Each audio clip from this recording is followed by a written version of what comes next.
Hello, dear traveler. Welcome back to the Sleepy Explorer, where we wander through time and space together, discovering the stories that shaped our understanding of everything. I'm so glad you're here tonight. Get comfortable. Settle into your favorite spot. Pull up that blanket. Dim the lights. Let the day's worries fade away like stars disappearing at dawn. Tonight, we're going on a journey unlike any other. Tonight, we're going to explore something so vast, so impossible to truly grasp, that even speaking of it feels like whispering into infinity itself. We're going to answer a question that has haunted humanity since the very first moment someone looked up at the night sky and wondered, how big is our home in the cosmos? How does the Milky Way, our galactic island, compare to the universe itself? But this isn't just a story about numbers and distances. This is a story about perspective, about humility, about the countless souls who spent their lives measuring the immeasurable, counting the uncountable, reaching beyond the horizon of human understanding to touch something eternal.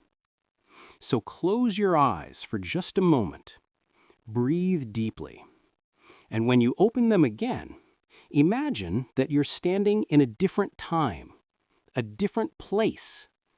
A place where the sky is darker than you've ever seen it.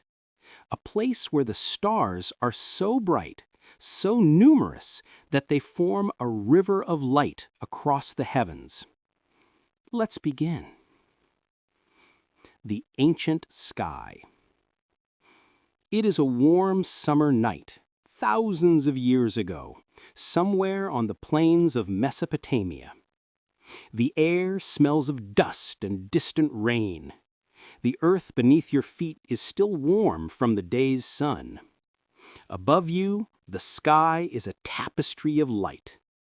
But one feature dominates everything else. Stretching from one horizon to the other, arcing across the heavens like a cosmic bridge, is a band of soft, glowing light. It looks almost like milk spilled across black cloth. The ancient Greeks would later call it Galaxias Kyklos, the Milky Circle. The Romans simplified it to Via Lactea, the Milky Way. But long before the Greeks or Romans had names for it, people looked up at this ghostly band and wondered. They told stories about it. In some cultures, it was the path that souls took to the afterlife. In others, it was the spine of the night goddess holding up the sky. The Chinese saw it as the silver river separating two lovers for eternity. The Norse believed it was the road to Valhalla. Each culture saw something different in that pale glow, but they all saw something profound. Something that demanded explanation. Imagine being one of those ancient observers. You have no telescopes, no scientific instruments, no mathematical equations. All you have are your eyes, your curiosity, and the stories passed down through generations. What is that band of light? Why does it stretch across the entire sky? And why, on the clearest nights, does it seem to shimmer and shift as if it's alive? The truth, as we would eventually discover, was more wondrous than any myth. That band of light wasn't a bridge or a river or a road. It was home. It was us. It was the galaxy we live in, seen from the inside, looking out along its spiral arms. But reaching that understanding would take thousands of years and the efforts of countless brilliant minds, each one building on the work of those who came before. The Greek philosophers. Let's move forward in time to ancient Greece around 500 BCE. The philosophers of Athens and Miletus and other great cities were asking fundamental questions about the nature of reality. What is the world made of? How does it work? What are the heavens, and why do they move the way they do? One philosopher, Democritus of Abdera, had a revolutionary idea about the Milky Way. He proposed that it wasn't a single glowing substance at all. Instead, he suggested, it was composed of countless tiny stars, so numerous and so distant that their light blended together into a continuous glow. It was a brilliant insight. But in Democritus's time, there was no way to prove it. No telescope could magnify the heavens enough to separate those distant lights, and so his idea remained speculation, one theory among many. Around the same time, another philosopher named Anaxagoras suggested something equally fascinating. He believed that the universe was infinite and filled with countless worlds. The Milky Way, he thought, might be the light from these other worlds, shining down on us across unimaginable distances. These were just ideas, just philosophical speculation.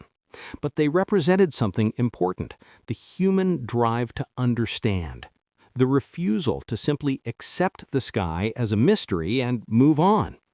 Instead, these thinkers looked up and asked why and how. They built frameworks of logic and observation, trying to make sense of what they saw. Aristotle, perhaps the most influential philosopher of ancient Greece, disagreed with Democritus. He believed the Milky Way was an atmospheric phenomenon, like clouds or lightning, something that occurred in the realm below the moon rather than in the eternal, unchanging heavens above. For nearly 2,000 years, Aristotle's view dominated Western thinking.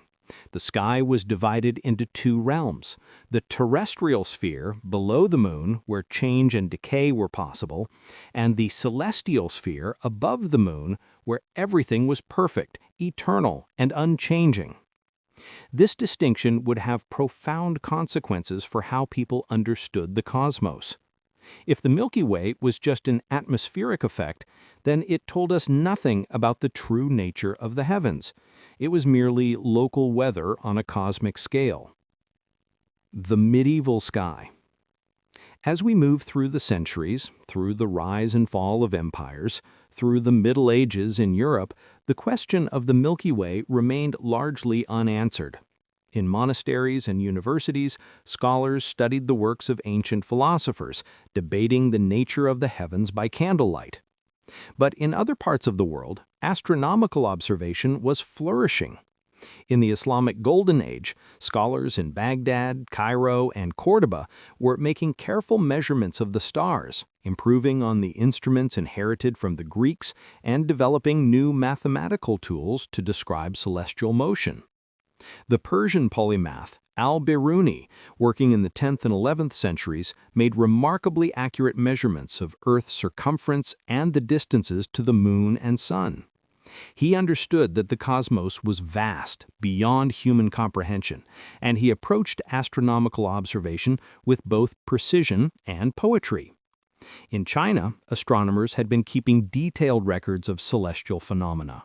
They noted the appearance of new stars, the movements of planets, and the subtle shifts in the heavens over time. Chinese scholars saw the cosmos as dynamic and changing, very different from the static, perfect spheres of Aristotelian philosophy. But still, the true nature of the Milky Way remained hidden. Everyone could see it. Everyone wondered about it, but the technology to understand it simply didn't exist yet. The telescope's first light. Picture Florence, Italy, in the winter of 1609. The Renaissance is in full bloom. Art, science, and philosophy are flourishing.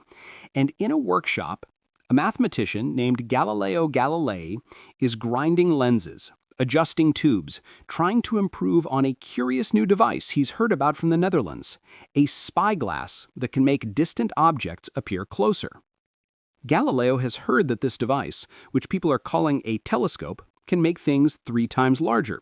But being the skilled craftsman and brilliant thinker that he is, Galileo improves on the design. His telescope can magnify objects by 8 or 9 times. And then, driven by curiosity and innovation, he pushes it further. 20 times. 30 times. And then, on a clear night in January 1610, Galileo does something that will change human history forever. He turns his telescope toward the sky. Imagine that moment. The cold winter air, the smell of lamp oil, the weight of the telescope in his hands as he steadies it against a wall or a post, the slight tremble of anticipation as he brings his eye to the eyepiece. First, he looks at the moon, and what he sees astonishes him. The moon isn't a perfect sphere, as Aristotle claimed. It's rough and mountainous, with shadows that shift and change, with craters and valleys and peaks. It's a world, complex and textured and real. Then he looks at Jupiter, and around the bright planet he sees something impossible. 4 small points of light arranged in a line, moving from night to night. Moons! Jupiter has moons! This discovery alone would shatter the Aristotelian view that everything in the heavens revolves around Earth. But then, Galileo turns his telescope toward the Milky Way, and he sees stars. Not one band of continuous light, but thousands upon thousands of individual stars, each one distinct, each one a sun in its own right, scattered across the heavens in such profusion that they blend together when seen with the naked eye. Democritus was right. The Milky Way was made of stars, not dozens or hundreds, but countless multitudes, more than anyone could hope to count, stretching away into depths that Galileo could barely imagine. Listen to how Galileo himself described what he saw in his book Sidereus Nuncius, The Starry Messenger. I have observed the nature and the material of the Milky Way. With the aid of the telescope, this has been scrutinized so directly and with such ocular certainty that all the disputes which have vexed philosophers through so many ages have been resolved, and we are at last freed from wordy debates about it. The galaxy is in fact nothing but a congeries of innumerable stars grouped together in clusters. A congeries of innumerable stars. Even in Latin, you can feel the wonder in those words. For the first time in human history, someone had proof. The Milky Way wasn't an atmospheric phenomenon. It wasn't milk from a goddess's breast or the backbone of the sky. It was stars. Unimaginable numbers of stars. But this revelation led to new questions. If all those stars were suns like our own, how far away must they be? Why do they form this particular band across the sky? And what exactly is the shape of this congregation of stars? The architecture of the heavens. As the 17th and 18th centuries unfolded, astronomers across Europe began mapping the stars with increasing precision. They cataloged positions, measured brightnesses, and tried to understand the three-dimensional structure of the heavens. One name stands out from this era: William Herschel. Born in Hanover, Germany in 1738, Herschel moved to England as a young man to pursue a career in music. He was a talented organist and composer, but he also had a deep fascination with the stars. He began grinding his own mirrors, creating larger and more powerful instruments than had ever been built before. Herschel's telescopes were magnificent. His largest mirror was 4 feet across, and the telescope tube was 40 feet long. Observing through it meant climbing ladders and shouting instructions to assistants who would carefully adjust the massive instrument's position. But Herschel wasn't interested in building big telescopes just for the sake of it. He had a question that drove him. What is the shape of the Milky Way? Picture Herschel on a cold English night, perhaps in 1785, looking through one of his great telescopes, carefully counting stars in different directions. He's trying to map the galaxy by looking at how the stars are distributed. Where are there more stars? Where are there fewer? What does this tell us about our position in the cosmos? Herschel developed a method he called star gauging. He would point his telescope in a particular direction and count all the stars he could see in that field of view. Then he would move to another direction and count again, and again, and again. Hundreds of observations, thousands of stars counted. Slowly, painstakingly, he built up a picture. And what he found was remarkable. The Milky Way, Herschel concluded, was disc-shaped, a great wheel of stars with our sun somewhere within it. When we look toward the plane of this disk, we see countless stars extending away in both directions, creating that bright band across the sky. When we look perpendicular to the disk, toward the north or south poles of the galaxy, we see fewer stars because we're looking out of the disk into the emptier space beyond. It was a brilliant piece of detective work, and Herschel's basic conclusion was correct. The Milky Way is indeed disc-shaped. But Herschel made one crucial mistake. He assumed that he could see to the edge of the galaxy with his telescopes. He believed the Milky Way was relatively small, perhaps only a few thousand light-years across, and that the Sun was located near its center. He had no way of knowing that space is filled with dust, dark clouds of gas and particles that absorb and scatter starlight. These clouds blocked his view, creating what appeared to be the edge of the galaxy but was really just an obscuring veil.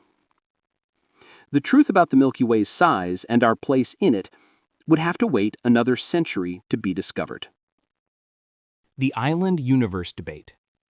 As the 19th century progressed, larger telescopes revealed new mysteries. Astronomers discovered fuzzy patches of light scattered across the sky. Through small telescopes, they looked like soft clouds or smudges. Some were round, some were elongated, some showed hints of spiral structure. These objects were called nebulae, from the Latin word for cloud. But what were they? Some astronomers believe they were clouds of gas and dust within our own Milky Way, perhaps places where new stars were forming. Others proposed something more radical, that at least some of these nebulae were separate island universes, galaxies like our own Milky Way, but at immense distances. The philosopher Immanuel Kant, in 1755, had suggested that some nebulae might be Milky Ways, distant systems of stars so far away that they appeared as mere smudges even through telescopes. It was a prescient idea, but for over a century it remained unprovable. The debate intensified in the early 20th century.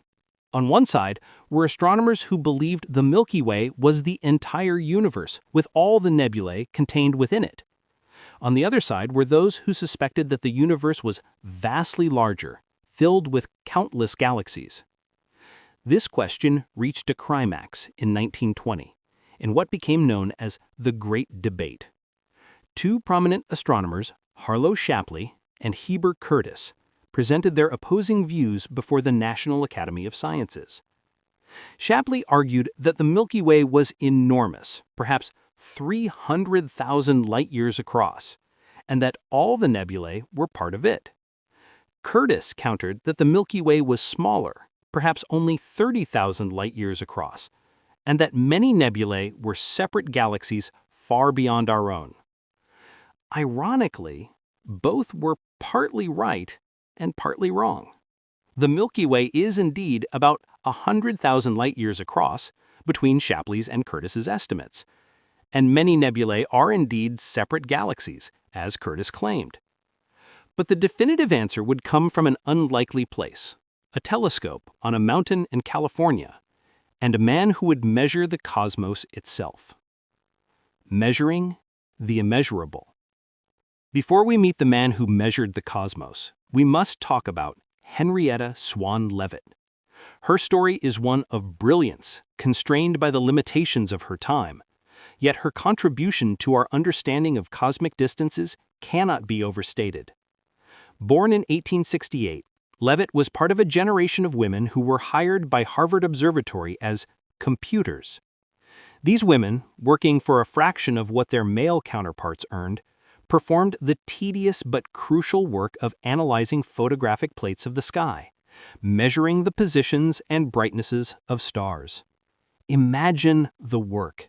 Sitting at a desk in a cramped office, perhaps with a magnifying glass or a microscope, examining glass plates covered with thousands of tiny dots, each one a star captured on photographic emulsion.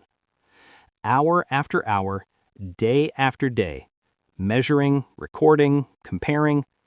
It might sound monotonous, but in the hands of a brilliant mind like Leavitt's, this work led to one of the most important discoveries in the history of astronomy. Leavitt was assigned to study a particular type of star called Cepheid variables. These stars pulse regularly, growing brighter and dimmer over periods of days or weeks. In the Magellanic Clouds, two small companion galaxies to the Milky Way, though they weren't known to be separate galaxies yet, Leavitt noticed something remarkable. The Cepheid variables with longer periods, those that took more time to pulse from bright to dim and back to bright again, were inherently more luminous. The brightness of a Cepheid was directly related to its period. This was a revelation, because if you knew the true luminosity of a star, and you could measure how bright it appeared from Earth, you could calculate how far away it must be. It's simple geometry. A candle looks dimmer the farther away it is. Leavitt had discovered a cosmic yardstick, a way to measure distances to any Cepheid variable anywhere in the universe. She published her findings in 1912, and the astronomical community slowly began to realize what she had given them, a tool to measure the cosmos itself.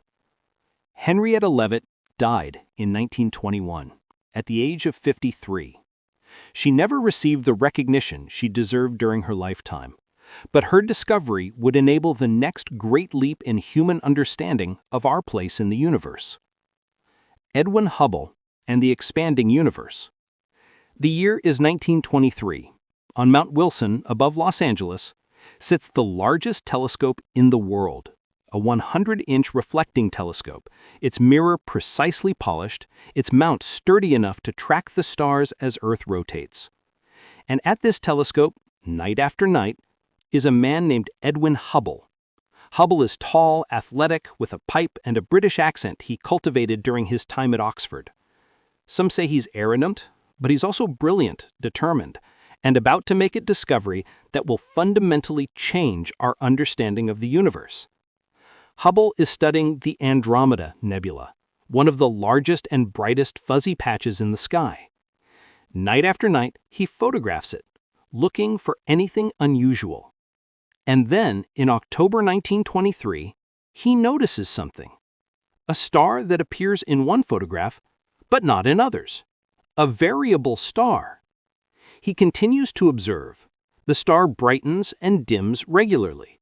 It's a Cepheid variable. Do you see what this means? Using Leavitt's period luminosity relationship, Hubble can now calculate the distance to the Cepheid, and what he finds is shocking. It's nearly 1 million light-years away. We now know it's closer to 2.5 million light-years, but even Hubble's initial estimate was revolutionary. This means the Andromeda Nebula cannot be part of the Milky Way. It's too far away. It must be a separate galaxy, an island universe in its own right, comparable in size to our own Milky Way, but separated from us by a gulf of space so vast that it staggers the imagination. Over the next few years, Hubble extends this work to other nebulae. One by one, he measures their distances using Cepheid variables, and one by one, they reveal themselves to be galaxies, separate systems of stars, each containing billions or hundreds of billions of suns, scattered throughout the universe. The universe, it turns out, is far larger than anyone had imagined. The Milky Way isn't the universe. It's just one galaxy among many, perhaps among countless numbers. Picture Hubble in 1924 writing his findings, knowing that he's about to overturn centuries of assumptions.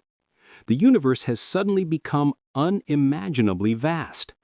We are one star among billions in the Milky Way, and the Milky Way is one galaxy among billions in the universe. It's a lesson in cosmic humility, and Hubble isn't done yet. The universe is expanding. In the late 1920s, Hubble makes another discovery, even more profound than the first. He's measuring the light from distant galaxies using a technique called spectroscopy to analyze the colors of light they emit. What he finds is strange. Almost all the galaxies he observes show a red shift in their light. The spectral lines, the characteristic patterns of colors emitted by different elements, are shifted toward the red end of the spectrum. This red shift indicates motion. Just as the sound of a train's whistle drops in pitch as the train moves away from you, the light from a galaxy shifts toward redder, longer wavelengths when the galaxy is moving away from us. But here's the crucial finding. The farther away a galaxy is, the greater its redshift. The universe isn't just filled with galaxies. Those galaxies are all moving away from each other. The universe itself is expanding. Imagine trying to wrap your mind around this. The universe has no edge, no center, no boundary. Instead, space itself is stretching, carrying galaxies apart like raisins in a rising loaf of bread.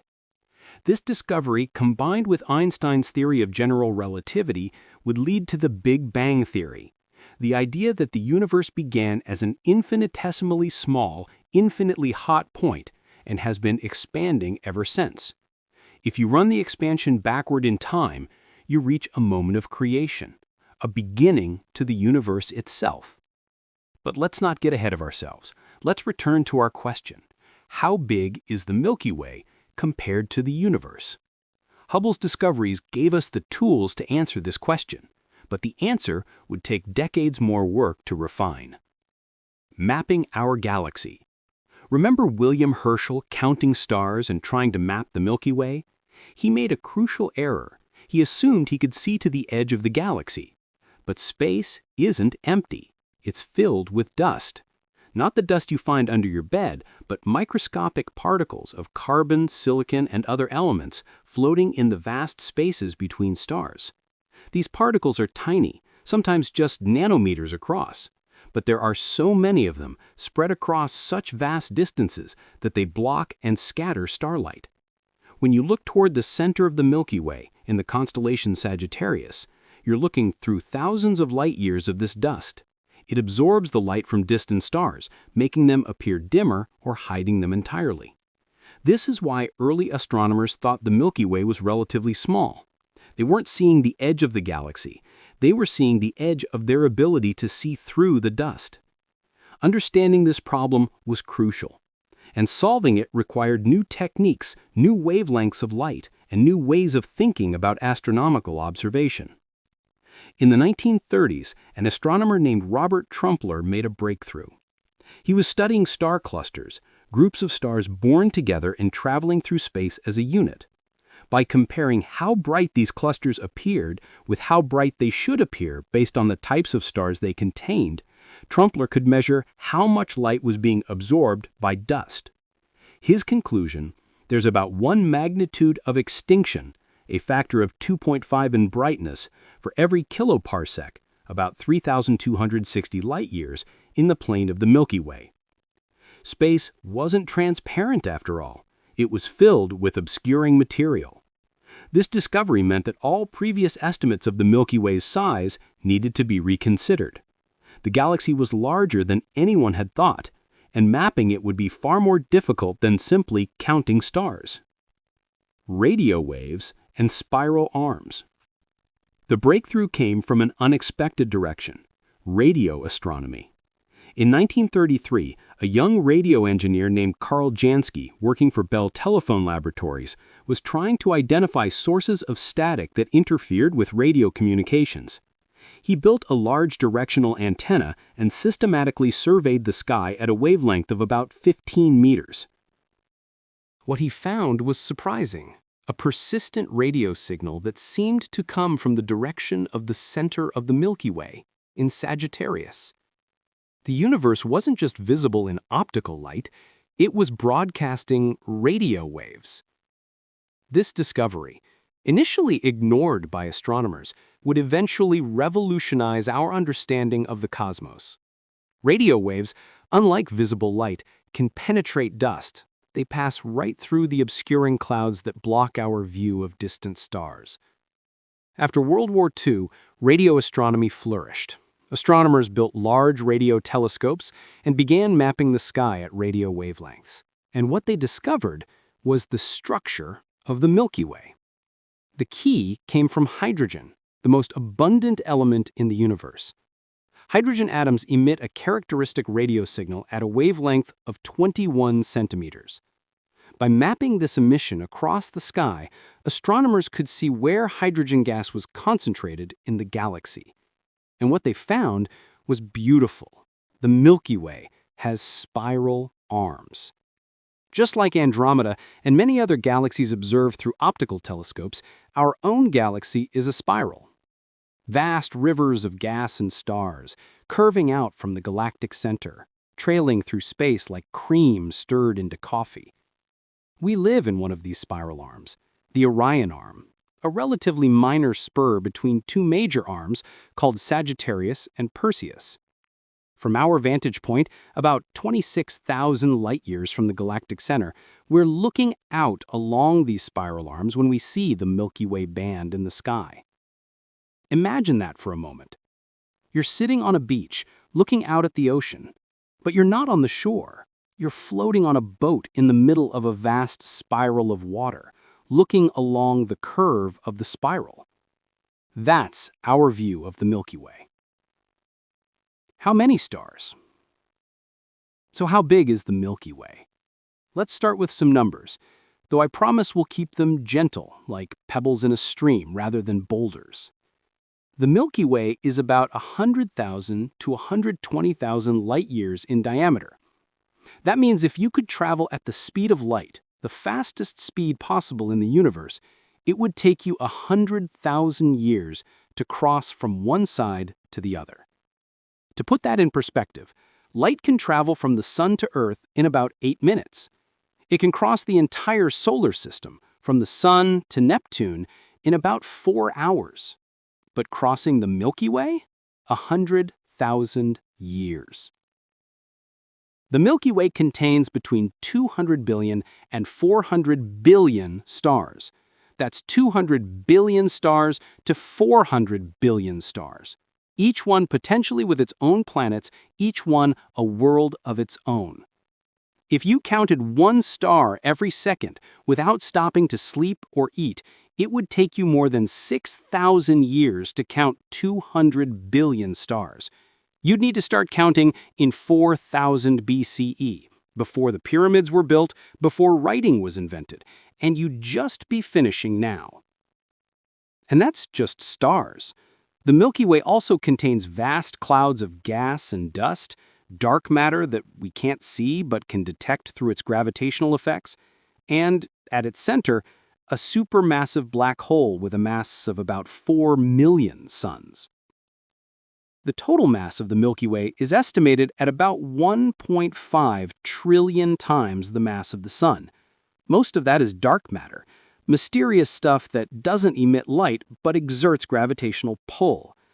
The visible matter, the stars and gas and dust, accounts for only about 10% of the galaxy's total mass. The Milky Way isn't alone. It's part of a small group of galaxies called the Local Group, which includes Andromeda, the Triangulum Galaxy, and dozens of smaller dwarf galaxies.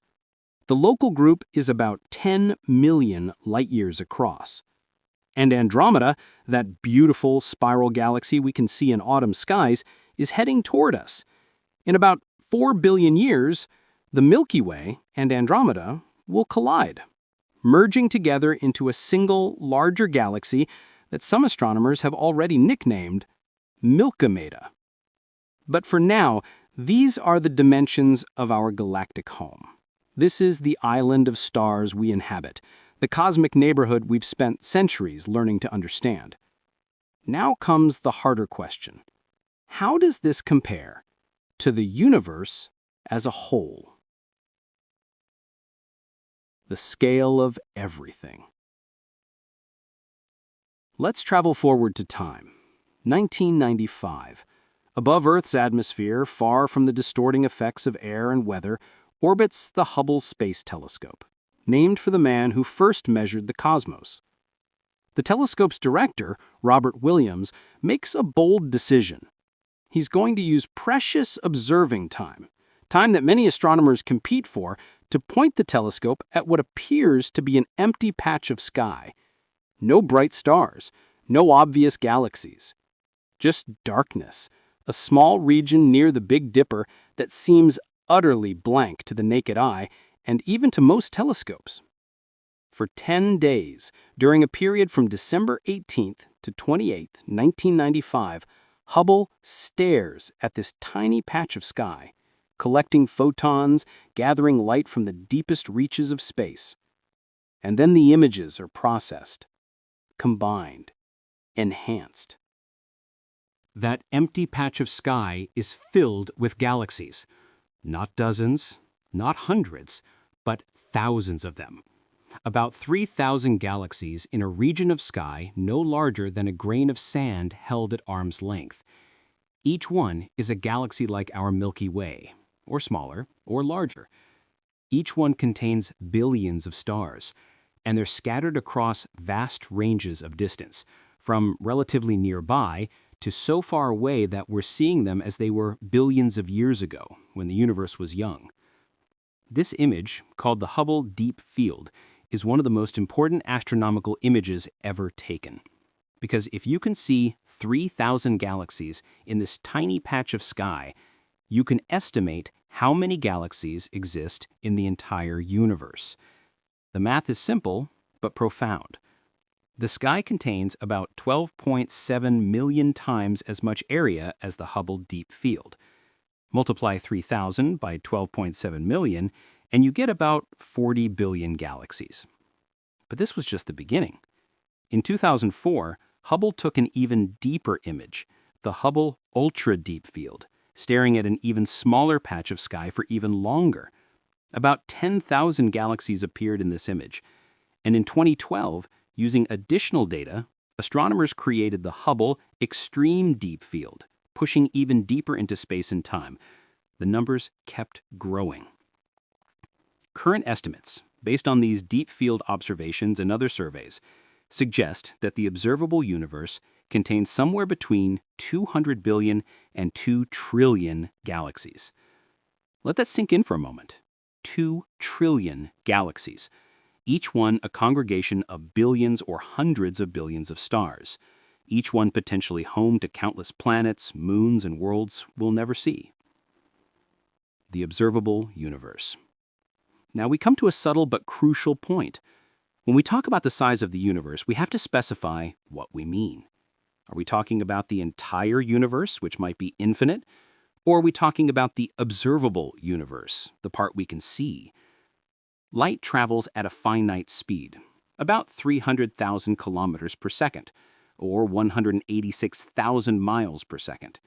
That's incredibly fast. Fast enough to circle Earth 7 times in 1 second. But the universe is so vast that even light takes time to cross it. The universe is about 13.8 billion years old, dating back to the Big Bang. This means that the most distant light we can see has been traveling toward us for 13.8 billion years. Anything farther away than that, any light that would take longer than 13.8 billion years to reach us, hasn't had time to get here yet, so we can't see it. This defines the observable universe, the sphere of space around us from which light has had time to reach us since the beginning of the universe. But here's a complication. The universe has been expanding all this time.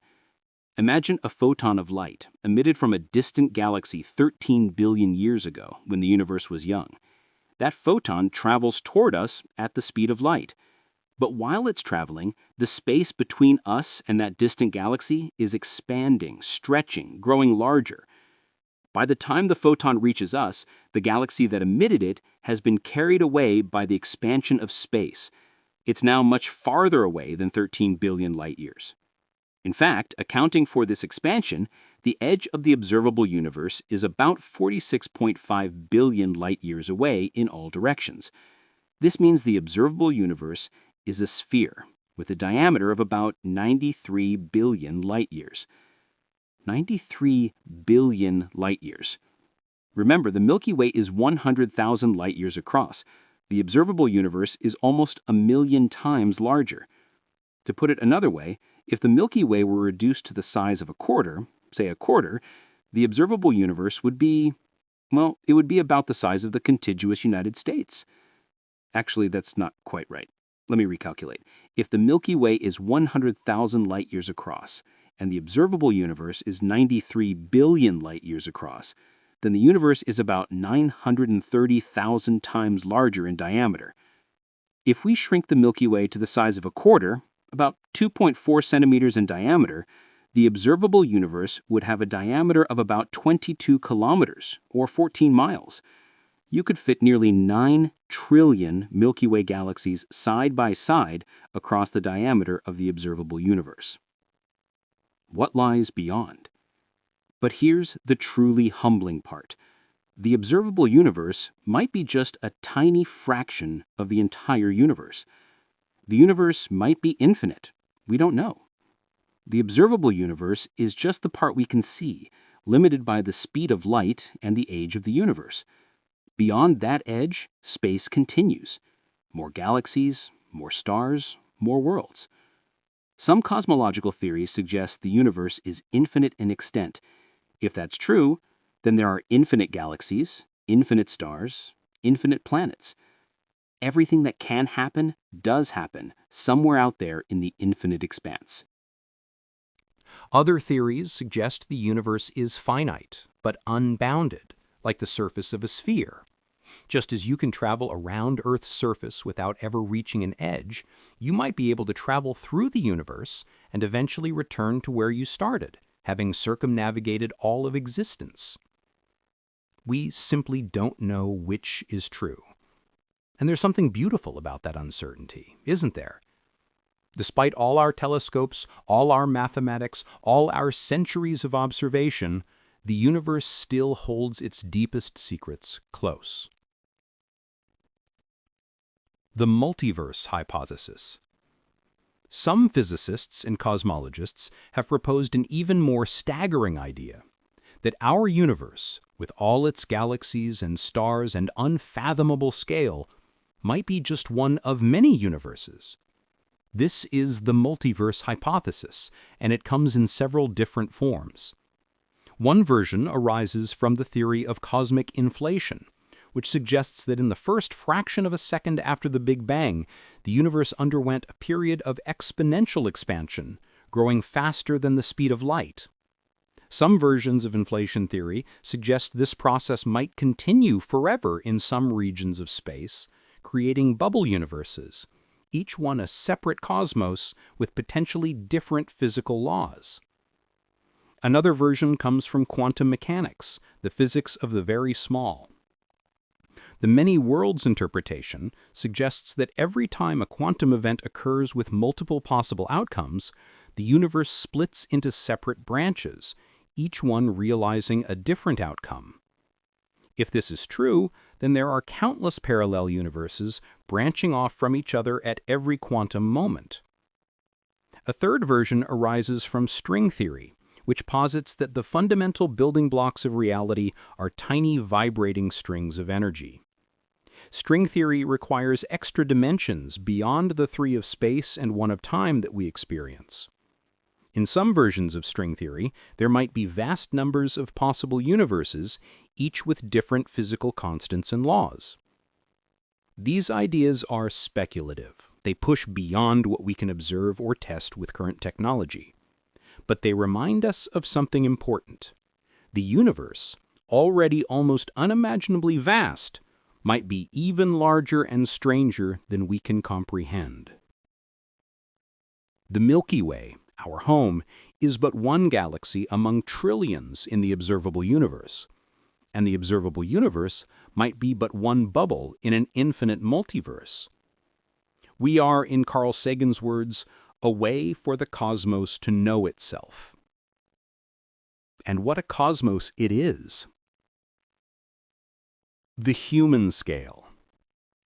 Let's return now from the cosmic to the human, from the trillions of galaxies to a single person standing under a dark sky looking up at the stars. This is where our journey began, after all, with ancient peoples staring at the Milky Way and wondering what it was, with Greek philosophers proposing theories they couldn't test, with Galileo turning his telescope skyward for the first time, with Henrietta Leavitt measuring stars on photographic plates, with Hubble discovering the expanding universe. Each one of these people was trying to understand the same thing. Where are we? What is this place we call home? And now we have answers, or at least partial answers. We know the Milky Way is about 100,000 light-years across. We know it contains hundreds of billions of stars. We know it's one galaxy among trillions in an observable universe 93 billion light-years in diameter. But knowing these facts is different from feeling them, from truly grasping them in a visceral, emotional way. Let me try to give you a sense of scale through a thought experiment. Imagine you could shrink the entire observable universe down to the size of Earth. In this shrunken universe, where 93 billion light-years becomes the 12,742-kilometer diameter of our planet, how big would the Milky Way be? The Milky Way would be about 137 meters across, about 450 feet, the length of 1.5 football fields.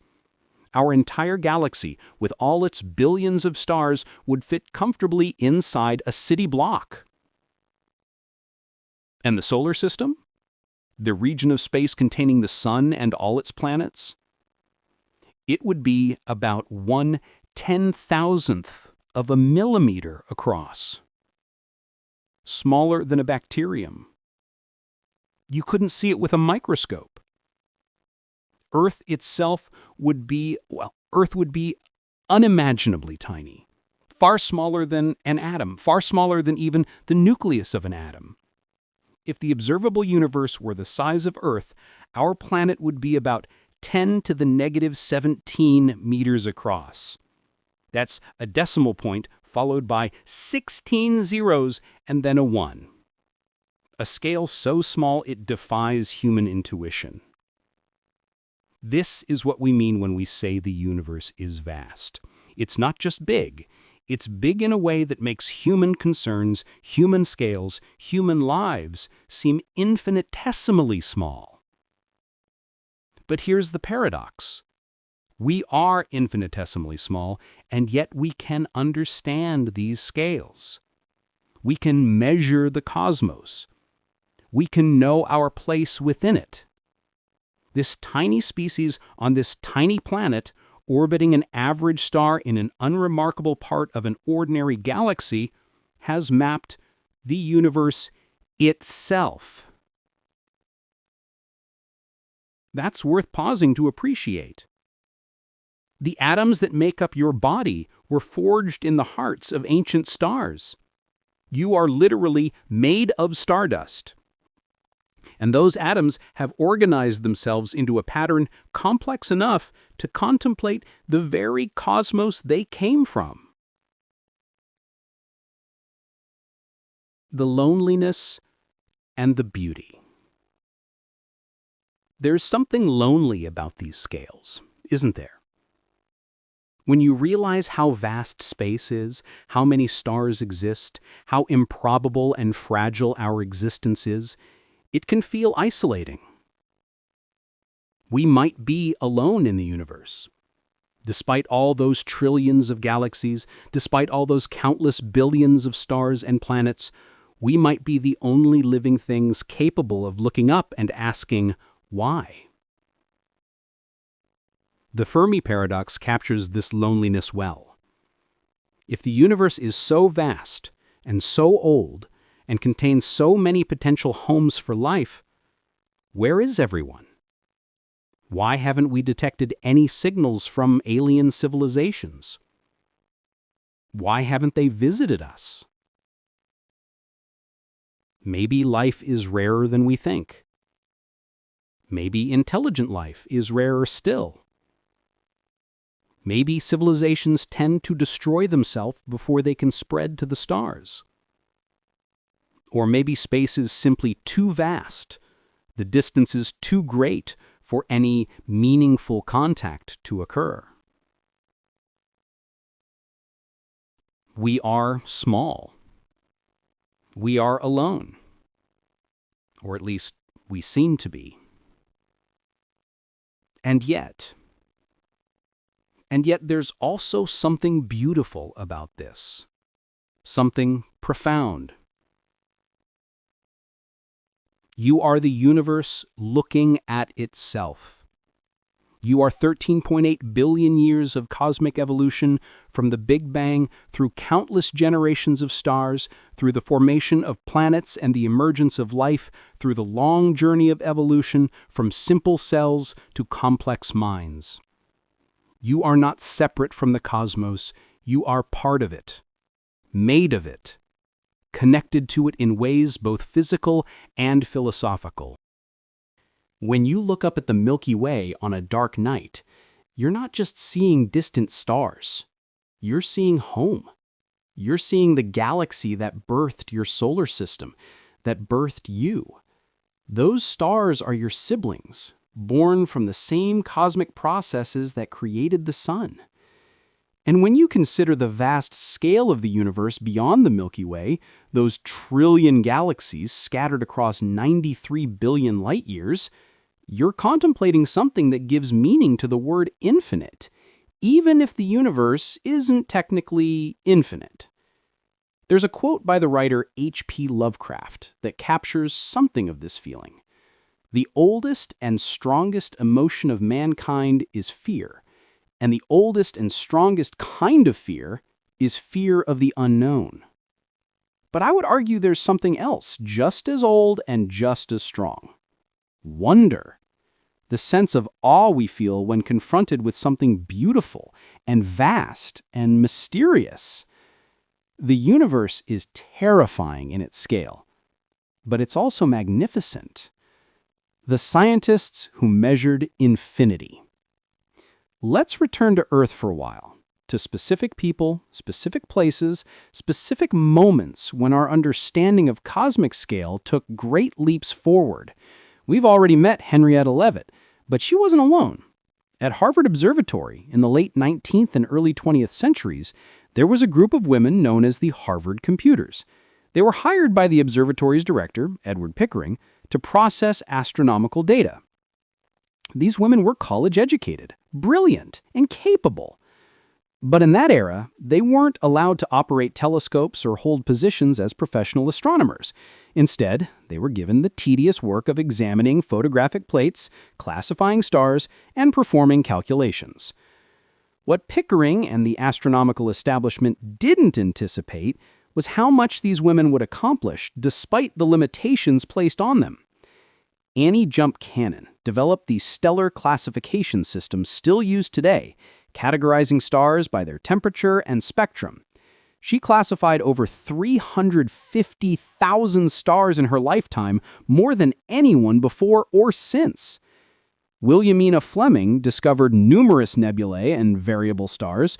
She also discovered the first white dwarf star, though its true nature wouldn't be understood until later. Cecilia Payne-Gaposchkin, though not officially one of the computers, studied at Harvard and made the groundbreaking discovery that stars are primarily composed of hydrogen and helium, not the heavier elements that make up Earth. And of course, there was Henrietta Leavitt, whose period luminosity relationship gave us the tools to measure cosmic distances. These women worked in a cramped room, often for wages lower than what a factory worker would earn. They received little recognition during their lifetimes, yet they laid the foundations for modern astrophysics. Imagine Annie Jump Cannon at her desk, a photographic plate in front of her, a magnifying glass in hand. She's examining the spectra of stars, the patterns of dark lines that reveal what elements the stars contain and how hot they are. One star after another, hundreds, thousands, tens of thousands, each one carefully noted, classified, cataloged. It might seem like drudgery, but to Cannon, each star was a puzzle, a piece of information about the universe. And slowly, star by star, she was helping to create a taxonomy of the cosmos. When we talk about the scale of the universe, we're talking about distances and sizes, but we should also talk about effort, about the countless hours of work, the careful observations, the detailed calculations that went into measuring these scales. Every number I've shared with you tonight, every distance and size represents years or decades of work by dozens or hundreds of scientists. The universe is vast, and understanding that vastness required vast effort. Vera Rubin and dark matter.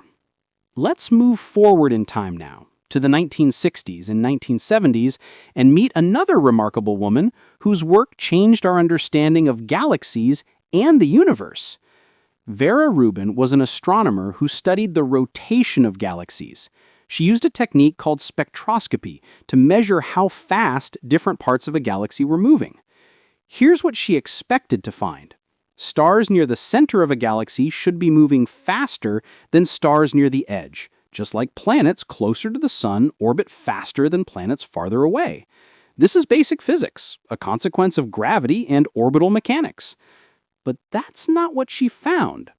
Instead, Rubin discovered that stars at the edge of galaxies were moving just as fast as stars closer to the center, sometimes even faster. This didn't make sense. If all the mass of the galaxy was concentrated in the visible stars and gas, the outer stars should be moving more slowly. In fact, they should be moving so slowly that many of them should be flung out into space, unable to maintain their orbits. But they weren't. The galaxies were somehow holding together despite the stars moving too fast. There were two possible explanations. Either our understanding of gravity was wrong, or there was additional mass in the galaxies, mass we couldn't see, providing the extra gravitational pull needed to hold everything together. Vera Rubin's work, along with similar findings by other astronomers, led to the hypothesis of dark matter. This mysterious substance doesn't emit, absorb, or reflect light. We can't see it directly, but we can detect its presence through its gravitational effects. And there's a lot of it. Current estimates suggest that dark matter makes up about 85% of all the matter in the universe. The stars, planets, gas, and dust we can see, that's only about 15% of the total mass. This has profound implications for our understanding of cosmic scale. When we say the Milky Way has a mass of about 1 trillion suns, most of that mass is dark matter.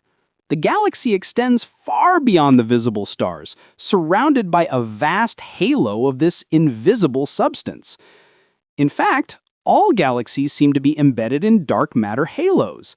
These halos extend hundreds of thousands of light years beyond the visible galaxy, dominating the gravitational landscape of the cosmos. We still don't know what dark matter is. The leading hypothesis is that it's composed of exotic particles that don't interact with light or normal matter except through gravity. Particle physicists have been searching for these particles for decades, building sensitive detectors deep underground to shield them from cosmic rays and other interference. So far, they haven't found anything conclusive. Dark matter remains one of the great mysteries of modern physics. But Vera Rubin's observations showed us that the universe is stranger and more mysterious than we thought.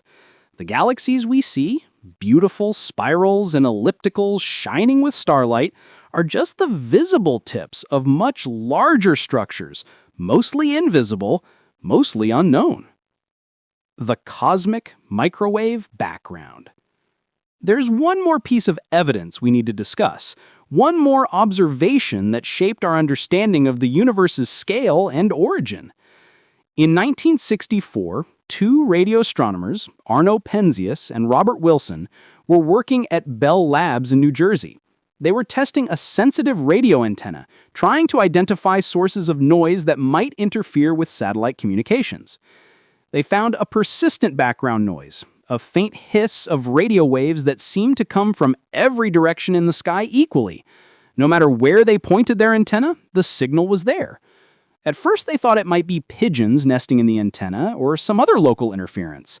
They cleaned the antenna, removed the pigeons, checked all their equipment, but the signal remained.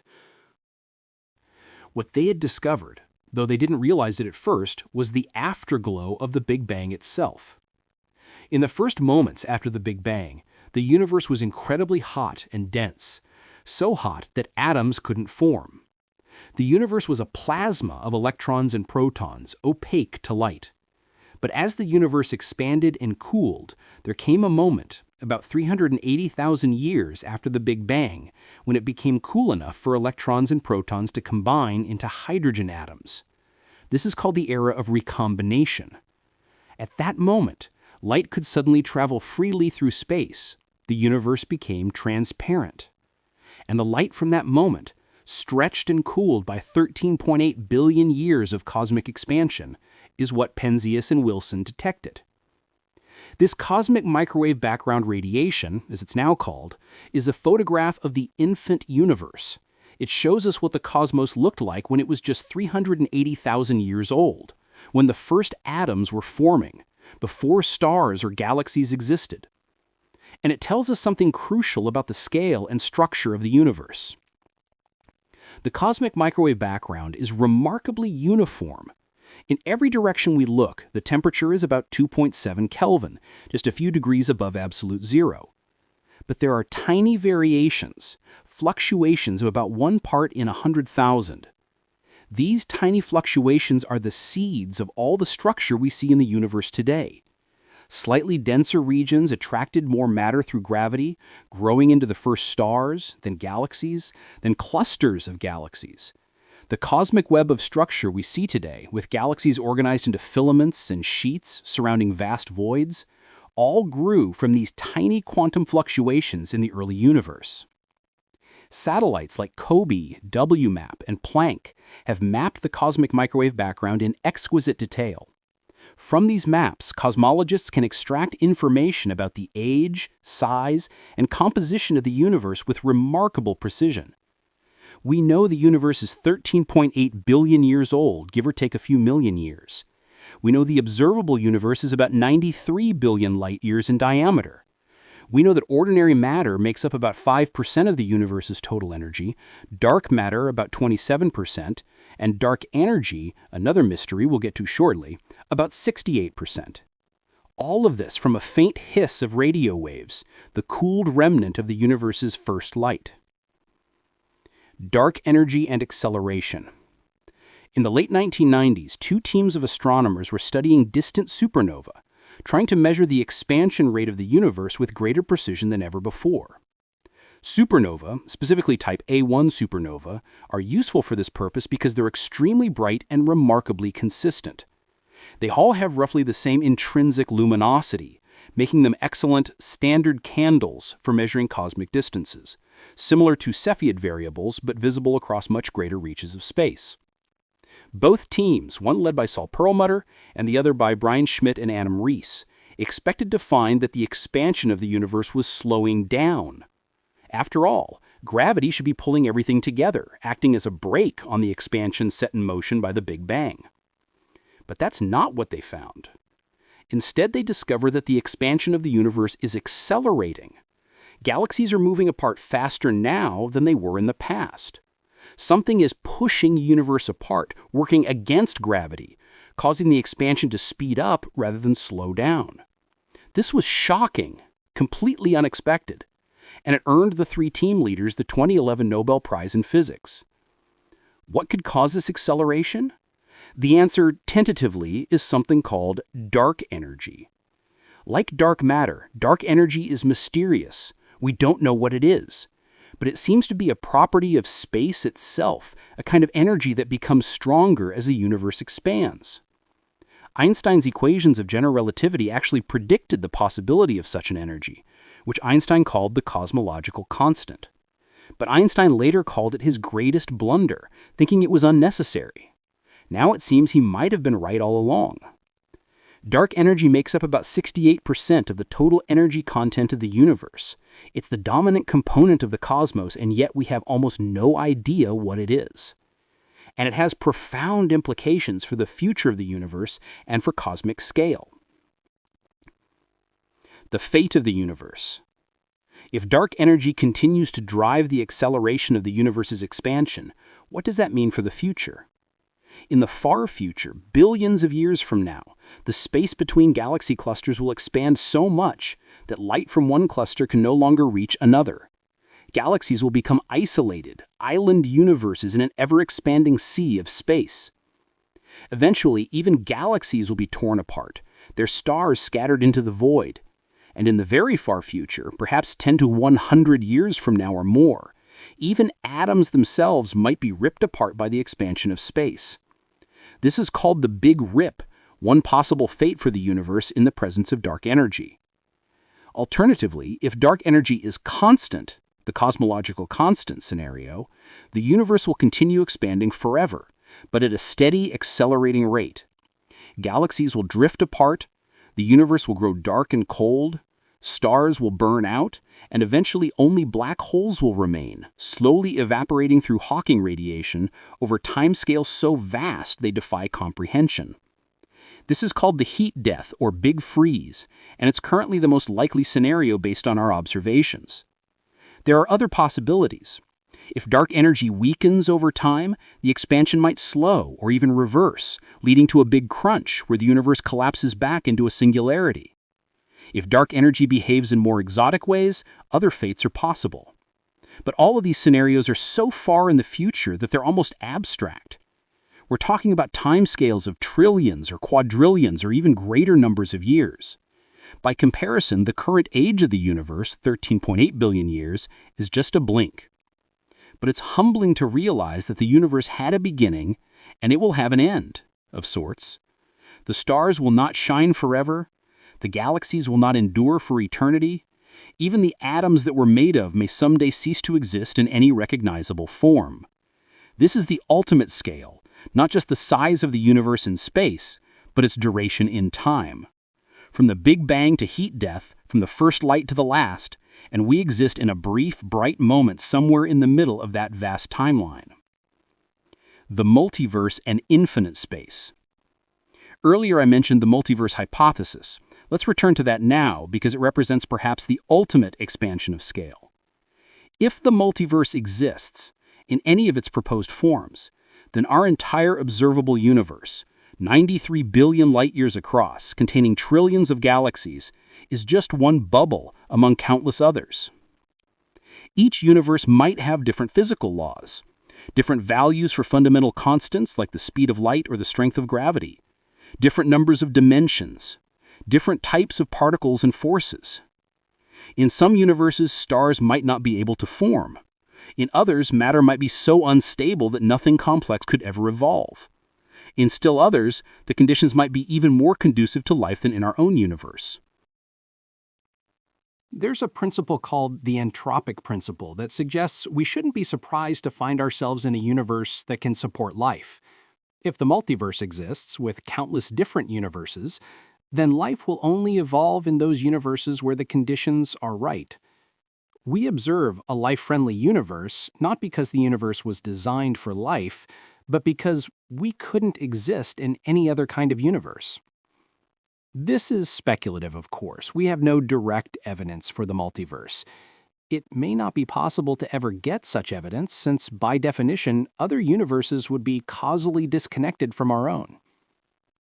But the idea captures something essential about how far we've come in our understanding of scale. We started by thinking Earth was the center of everything. Then we realized we orbited the Sun. Then we discovered the Milky Way was vast beyond imagining. Then we found that the Milky Way was just one galaxy among billions. Then billions became trillions. And now we contemplate the possibility that even our universe, with its trillions of galaxies, might be just one of infinitely many. Each step has been a lesson in humility. Each discovery has pushed us further from the center, made us smaller and more insignificant in cosmic terms. And yet, paradoxically, each discovery has also been a triumph of human intellect and curiosity. We are small, but we can understand largeness. We are brief, but we can contemplate eternity. Coming home. Let's return now to where we started. To a person standing under a dark sky, looking up at the Milky Way. You've been on a journey tonight. We've traveled from ancient Greece to modern cosmology. We've met Galileo and Hubble, Henrietta Leavitt and Vera Rubin. We've contemplated distances so vast that numbers lose their meaning, and timescales so long that billions of years seem brief. But now let's bring it back to human scale, to something you can experience directly. If you can, sometime soon, find yourself a dark place, away from city lights, a camping trip perhaps, or a drive out to the countryside. Wait for a clear, moonless night, and then look up. There it is, the Milky Way, that same band of light that puzzled ancient peoples, that Galileo resolved into countless stars, that we now know is our home galaxy seen from within. When you look at it, you're seeing perhaps 200 or 300 billion individual stars, too numerous and too distant to count. You're seeing across distances of thousands of light years, looking at light that left those stars centuries or millennia ago.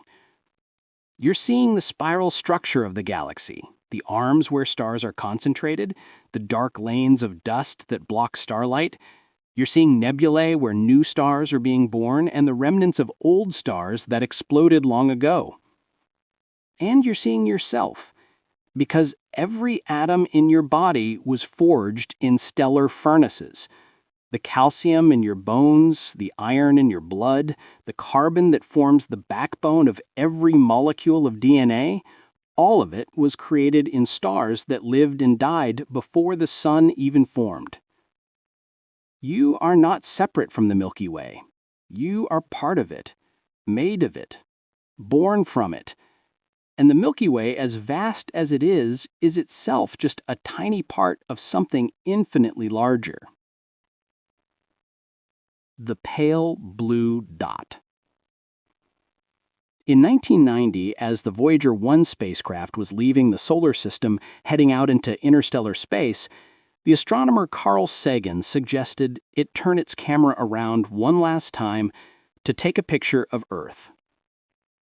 From Voyager's position, about 6 billion kilometers away, Earth appeared as a tiny dot, less than a single pixel in the image, a pale blue speck, barely visible against the vastness of space. Sagan wrote about this image, and his words are worth sharing. Look again at that dot. That's here. That's home. That's us.